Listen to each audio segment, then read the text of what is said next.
Hey guys, it's Nana again. I have gotten some awesome ideas from friends and commenters alike, and since I actually have now a real-life adult person schedule, I'll be able to show you guys videos, and on a timely sort of manner, instead of whenever I'm not lazy enough to do something. So I'm most likely going to be doing one video a week, and on an extra bonus video at the end of every 2 weeks, just being completely dedicated to makeup. So if there's any sort of makeup that you'd like to see from me, I can't work with prosthetics that go over my entire head, but I do have liquid latex. I know how to do snake makeup, cat makeup, dog makeup, pretty much anything that you guys want to see. Please comment below and I'll be able to take care of that for you. I've already got some topics lined up for the next couple of weeks, but I do want to hear from you guys no matter what. So if you could just comment below on something that you really want to see, that would be awesome. That would be amazing. So getting right back into it, today's and this week's topic will be about getting and staying in character. It's kind of a hard thing for people to do, especially when their character isn't like themselves. If their character is a very serious type of person or a very happy kind of go lucky person and they're not, there's going to be a little bit of issue there, especially staying in character. Getting in character is one thing, and I think I want to dedicate the entire video to just getting in character. It has a lot of things to do with just remembering things about your character and knowing things about them in the first place. For example, I know pretty much everything there is to know about Vitani. I know her favorite color, I know her favorite fruits, I know the things that she liked to do when she was a child from 6 to 11 years old, and I know these things because I sat down, I researched a lot of things having to do with that kind of culture that I wanted her to aim for, and I saw things that would basically pertain to that character.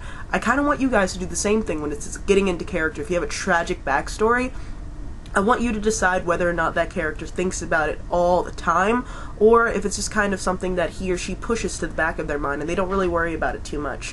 Think of those things, and I find that it'll be easier to actually get into character, so you can just kind of switch it on like that, and you're already talking like her, and he's not that big of a deal, or you can just, ease right into it slowly and just do it on the drive up to a LARP or something like that.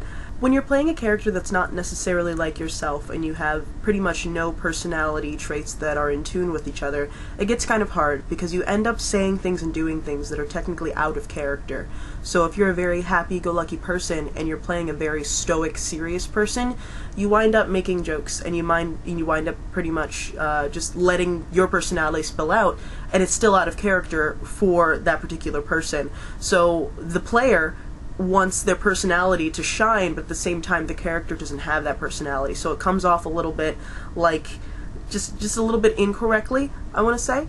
But that's not necessarily a bad thing, because you can always play it off. You can always go, sorry guys, that was out of game, but it does break people's immersion to just kind of backtrack what you had just said and pretend it never happened. So the best thing that I can recommend is when you're making a character, in that just beginning stage, try to make some sort of personality trait that gets a little bit easier. Or if you've already made the character, maybe try to evolve that person into maybe a happy-go-lucky person or a very serious person, something having traits akin to your own. If you're playing a coward and you're a very brave person, you're stifling yourself and you're forcing yourself to not go help that damsel in distress or not go help that dude in distress. And it kind of hurts, it kind of sucks, but if you like that kind of roleplay, I want you to go for it. Staying in character, I actually got a really cool message from one of my good friends that people don't necessarily need to roleplay better. What they really need to do is stay in character when there's downtime.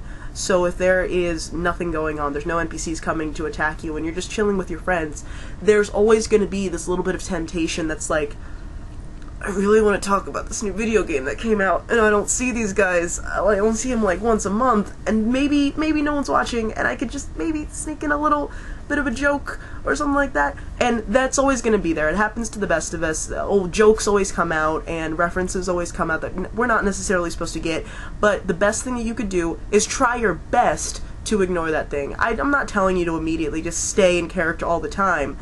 It would be awesome, but I'm not going to tell you to do that. It's not my place to.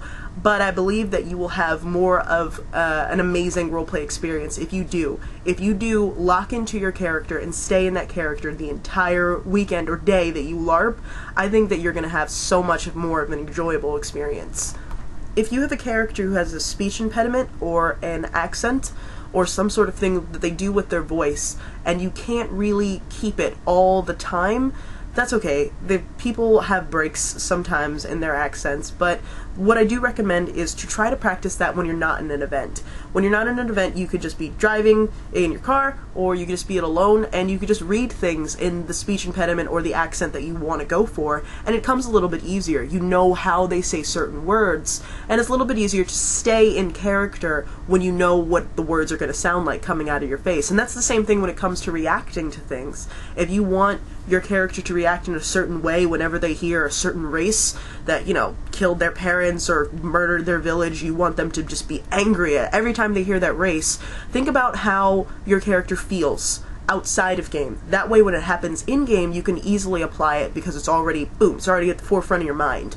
So I've been playing Vitani for so long that the accent and the way she reacts to things is kind of at the back of my mind. Like, I don't have to think about it because it just kind of clicks with me. I've been playing her for almost 3 years. For new players, I want you guys to just practice as hard as you can, especially when it comes to accents that you're not really familiar with. If it's something that's portrayed in media, I want you to just absorb all that information. So like a British accent, anything based on a real life accent, I want you to just engulf and just pretty much research it and practice as much as you can. And that's pretty much all of my advice on getting and staying in character. Again, if you guys have any comments or questions, anything like that, please put them down right down there in the comment section. If you like this video, go ahead and like this video, and if you want to subscribe, that'd be cool too. I almost forgot my shameless promotion of the week. I'm a prize. I'm a real life prize, or at least my art is. 7th Kingdom IGE's Tumblr has just gotten 100 followers, and that's a pretty cool milestone. So what they're doing is they're holding a contest. So if you want to go ahead and click the link down below and submit a picture of you and your favorite LARP gear, or a video of your favorite LARP gear too, and they'll judge it, and I think the contest starts today and ends January 7th. So go ahead, go right over to that site, follow them on Tumblr, and go ahead and submit your awesome picture, and the winner gets a drawing from me. The winner of the contest receives 1 free portrait. I'll draw whatever character you want, in whatever pose you want, doing whatever you want in the background of your choice. So, if you'd like to go ahead and get some cool drawings from me, I'll even ship it to you for free. Go ahead, again, like I said, right down there, follow them, submit those pictures, because we want to see some cool pictures of you. So, thank you again for watching, and you have an awesome day.